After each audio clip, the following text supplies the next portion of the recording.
Jangan lupa support terus channel Matematika Pak Surbakti dengan cara klik. Terima kasih.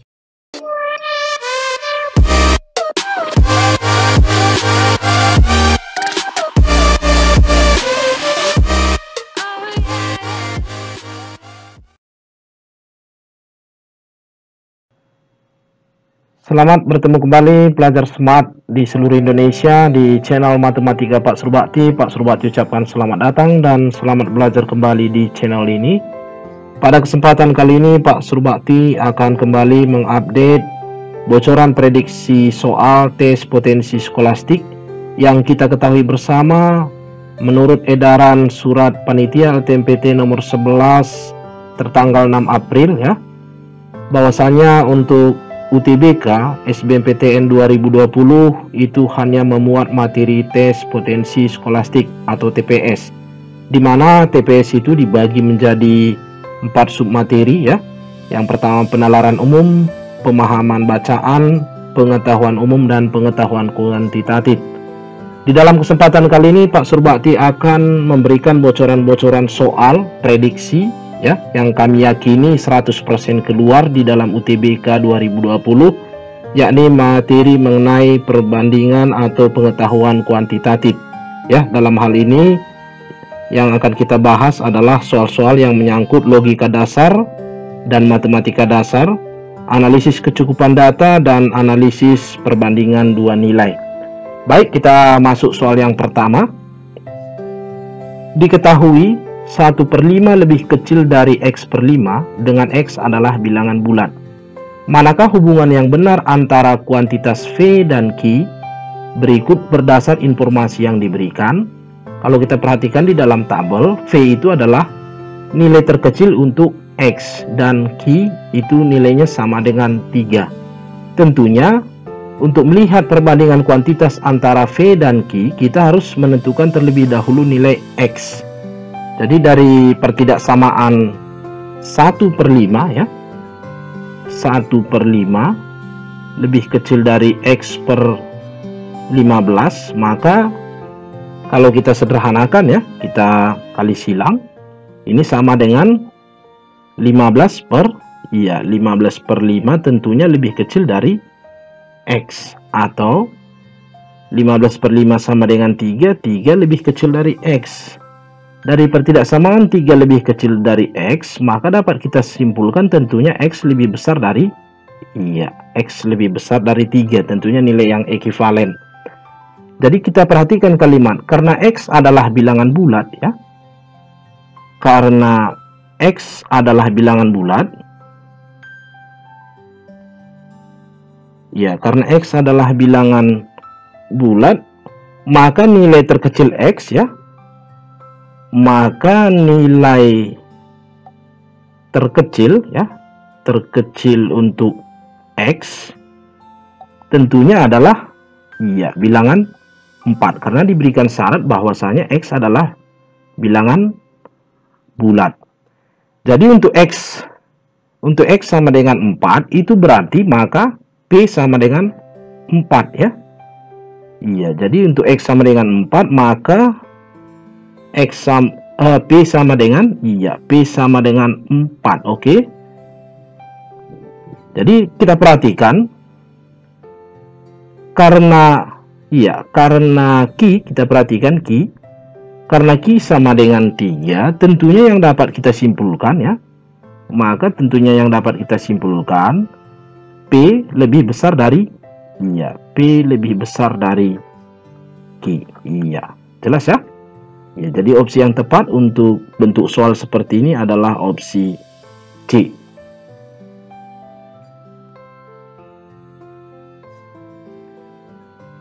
Ya, untuk soal yang kedua, persegi panjang ABCD disusun dari 6 persegi. 2 persegi diketahui luasnya seperti pada gambar di samping.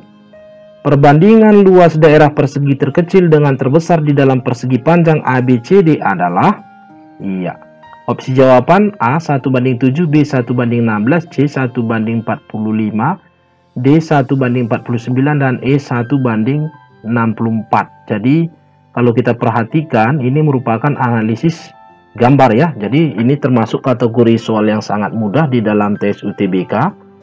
Kalau kita perhatikan juga opsi jawaban, kita sudah diarahkan bahwa persegi terkecil di dalam gambar itu pasti luasnya sama dengan 1. Karena kita ingat kembali bahwa rumus luas persegi ya, bahwa rumus luas persegi itu sama dengan S kuadrat. Jadi kita perhatikan jawaban itu terkecil itu sama dengan 1, maka otomatis persegi yang terkecil ini sama dengan 1 panjang sisinya. Jadi itu juga dapat kita analisis dari luas persegi yang diketahui. Kita sebut ini persegi yang pertama. Tentunya ketika persegi pertama ini luasnya 36, maka sisinya tentunya sama dengan 6 cm. Dan kita sebut ini persegi yang kedua, tentu panjang sisinya sama dengan 5 cm. Jadi kita perhatikan persegi terkecil, kita misalkan persegi terkecil ini adalah ya persegi yang ketiga, dan ini merupakan persegi terbesar, kita sebut persegi yang keempat. Jadi dapat kita simpulkan ya bahwa persegi yang ketiga ini atau yang terkecil ini panjang sisinya 1. Kita lihat dari gambar bahwa itu adalah selisih panjang sisi dari persegi yang pertama dengan persegi yang kedua. Dan persegi yang keempat ini tentunya adalah panjang sisi persegi yang pertama ditambah dengan panjang sisi dari persegi yang ketiga, atau sama dengan 7 cm. Jadi yang ditanya di dalam soal adalah perbandingan luas persegi terkecil dengan terbesar. Tentunya dapat kita tuliskan itu adalah L3 ya dibanding dengan L4, di mana L3 tentunya itu sama dengan S kuadrat atau 1 kuadrat dibanding dengan 7 kuadrat, sama dengan 1 berbanding 49. Sangat sederhana ya para pelajar smart. Jadi opsi yang tepat adalah opsi D. Jadi Pak Surbakti mau bilang tidak semua soal-soal penalaran kuantitatif di dalam UTBK itu adalah soal-soal yang sangat sulit. Ketika kita sanggup melihat redaksi bahasa soal dan gambar, maka kita akan dengan mudah dan cepat untuk menjawabnya. Baik, kita akan lanjut soal yang ketiga. Ya, soal nomor 3. Berapakah luas dari lingkaran V? Pernyataan 1, lingkaran V memiliki jari-jari 6 cm. Pernyataan 2, keliling dari lingkaran V adalah 12 V cm. Kalau kita perhatikan bentuk opsi jawaban, ini merupakan jenis soal kemampuan kuantitatif pada analisis kecukupan data ya. Jadi untuk menyimpulkan apakah pernyataan 1 saja atau pernyataan 2 saja atau kedua-duanya ya, atau tidak kedua-duanya, itu kita perlu melakukan analisis data terlebih dahulu. Jadi kalau kita perhatikan dari pernyataan 1, jari-jarinya 6, R sama dengan 6, maka dari rumus luas lingkaran bahwa L sama dengan VR kuadrat ya, kita ingat kembali rumus luas lingkaran, R sama dengan VR kuadrat, kita substitusi R, maka V dikali 6 kuadrat atau sama dengan 36 pi cm kuadrat. Artinya untuk jawaban lebih mendetail, V ini dapat kita rubah menjadi 3,14 atau 22/7. Jadi yang dapat kita simpulkan bahwa untuk R sama dengan 6, untuk diberikan informasi jari-jari sama dengan 6, luas lingkaran dapat dicari ya. Luas lingkaran V dapat kita cari. Ya, luas lingkaran dapat dicari. Kemudian kita perhatikan dari kalimat yang kedua, pernyataan kedua. Keliling dari lingkaran V adalah 12 V cm. Apakah informasi atau pernyataan yang diberikan keliling lingkaran V 12 V cm dapat menghitung luas lingkaran? Kita ingat kembali dari rumus keliling lingkaran ya, bahwa keliling sama dengan 12 V. Dari rumus keliling lingkaran bahwa itu sama dengan 2VR ya. Keliling lingkaran itu rumusnya 2VR. 2VR tentunya sama dengan 12V yang diketahui dalam soal. Maka R sama dengan 6 cm. Jadi ketika kita ketahui R sama dengan 6 cm, maka luas lingkaran VR kuadrat dapat kita cari. Artinya luas dapat dicari. Jadi apa yang dapat kita simpulkan ya? Apa yang dapat kita simpulkan dari dua analisis data ini, bahwa ketika kita hanya memiliki pernyataan yang pertama, maka luas lingkaran P dapat kita tentukan atau dapat kita cari. Atau diberikan hanya pernyataan yang kedua saja, ketika diberikan informasi bahwa keliling sama dengan 12pi, tentunya luas lingkaran V dapat kita cari. Jadi kalau kita perhatikan dari analisis data ini, bahwa pernyataan satu saja cukup untuk menjawab pertanyaan, dan pernyataan kedua saja cukup untuk menjawab pertanyaan berapa luas lingkaran V. Jadi opsi yang tepat dari soal kita ini adalah opsi D ya. Jadi kalau kita perhatikan, kita analisis untuk jawaban yang A, pernyataan satu saja cukup untuk menjawab pertanyaan, tetapi pernyataan dua saja tidak cukup. Tentunya ini adalah pernyataan yang salah ya, karena hanya pernyataan dua saja juga cukup untuk menjawab. Kita perhatikan dari kalimat ini, apa yang membuat opsi B salah? Pernyataan satu saja tidak cukup, tentu juga merupakan opsi yang salah, karena hanya ketika diberikan pernyataan satu, lingkaran P memiliki jari-jari 6 cm, tentunya luas lingkaran P dapat kita cari. Dua pernyataan bersama-sama cukup untuk menjawab pertanyaan, tetapi satu pernyataan saja tidak cukup ya, tentu juga opsi yang salah, karena tadi sudah kita simpulkan bahwa pernyataan satu saja cukup dan pernyataan dua saja cukup. Pernyataan satu dan pernyataan dua tidak cukup untuk menjawab pertanyaan, opsi yang makin salah. Ya, soal nomor 4 ini merupakan soal dari analisis perbandingan dua nilai ya. Pada kemampuan kuantitatif, kita perhatikan bentuk-bentuk soal untuk analisis perbandingan dua nilai. Jika X cm, 12 cm, 15 cm adalah sisi-sisi segitiga siku-siku, dan Y adalah rusuk sebuah kubus yang mempunyai luas permukaan 726 cm kuadrat, maka jadi kita mencari hubungan antara nilai X dengan nilai Y. Tentunya kita harus ketahui terlebih dahulu berapa besar nilai X ya.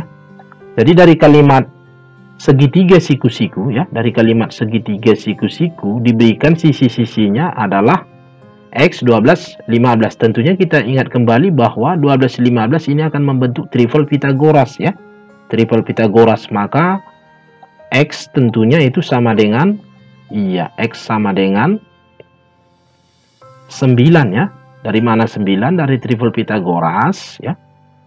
Bahwa X tentunya sama dengan 15 kuadrat ya, dengan rumus Pythagoras 15 kuadrat dikurang 12 kuadrat atau 225 dikurang 100, 144, maka nilainya sama dengan 81 ya. X kuadrat sama dengan 15 kuadrat kurang 12 kuadrat, maka X sama dengan tentunya sama dengan akar 81 ya. Karena itu menyangkut panjang, maka X sama dengan 9 ya.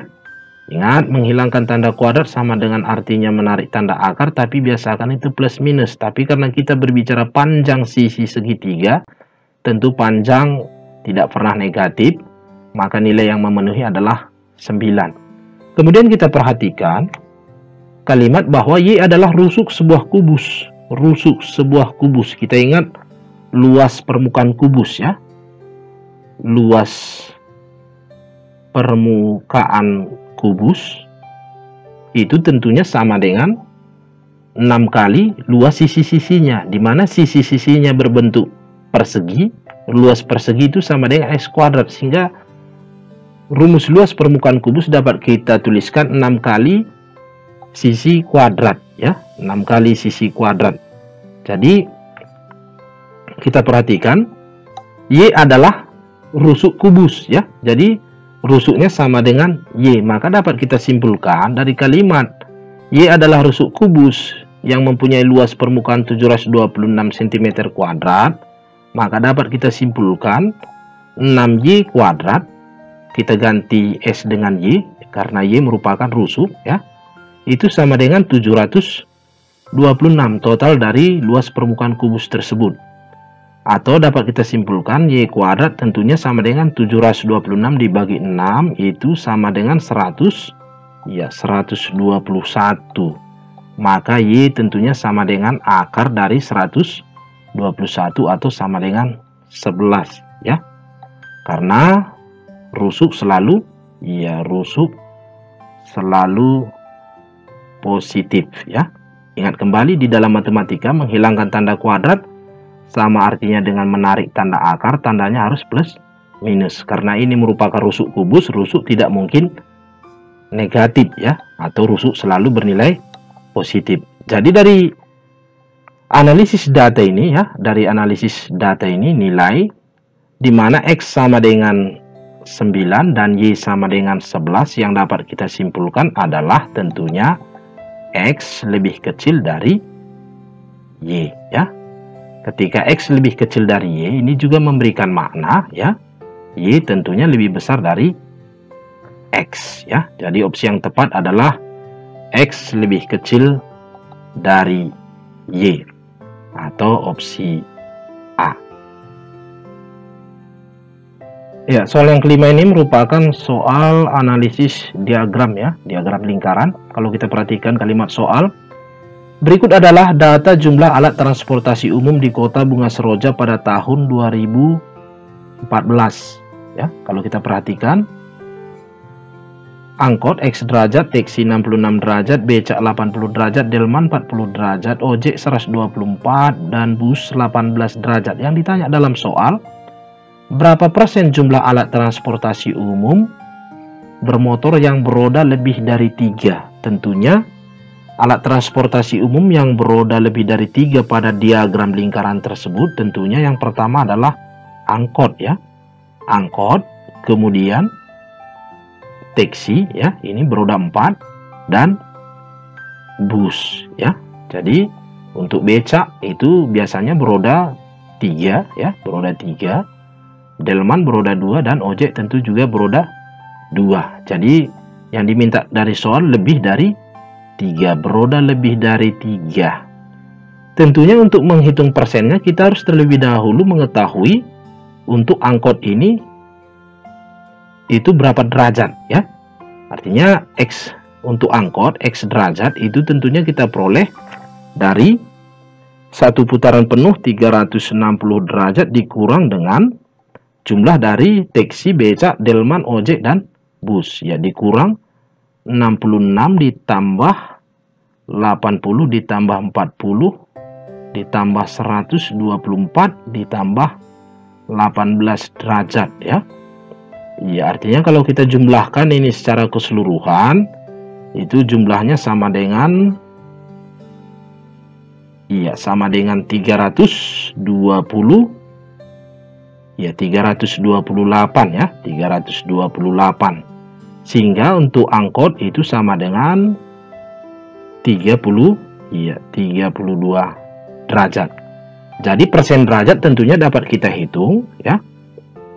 Persen derajat untuk transportasi umum yang beroda lebih dari 3 itu dapat kita buat, tentunya itu adalah jumlah ya, jumlah derajat ya, jumlah derajat untuk roda lebih dari 3 dibagi dengan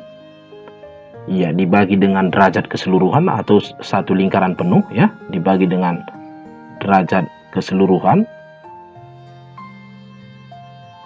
dikali dengan tentunya 100 ya, dikali 100%, atau ini sama dengan 66 derajat ya ditambah dengan 18 derajat ditambah dengan 32 derajat dibagi 300 ya, 360 dikali 100%.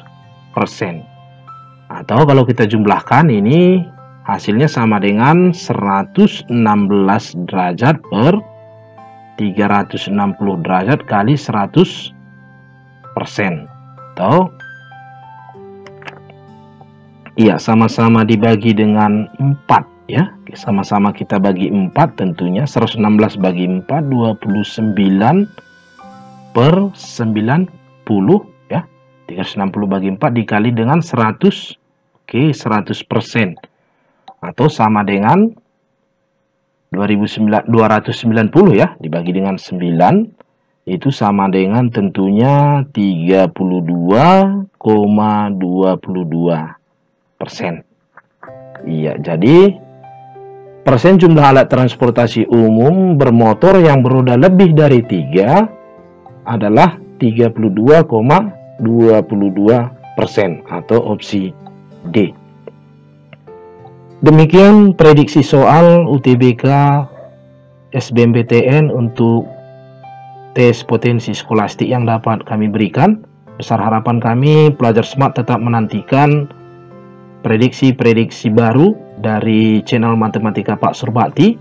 Jika kalian merasa tutorial atau pembelajaran ini bermanfaat, video ini bermanfaat, silahkan dukung kami dengan cara subscribe, like, comment, and share. Kami akan setiap hari mengupdate bocoran-bocoran prediksi soal tes potensi skolastik sebagai satu-satunya materi tes yang akan diujikan di UTBK SBMPTN 2020.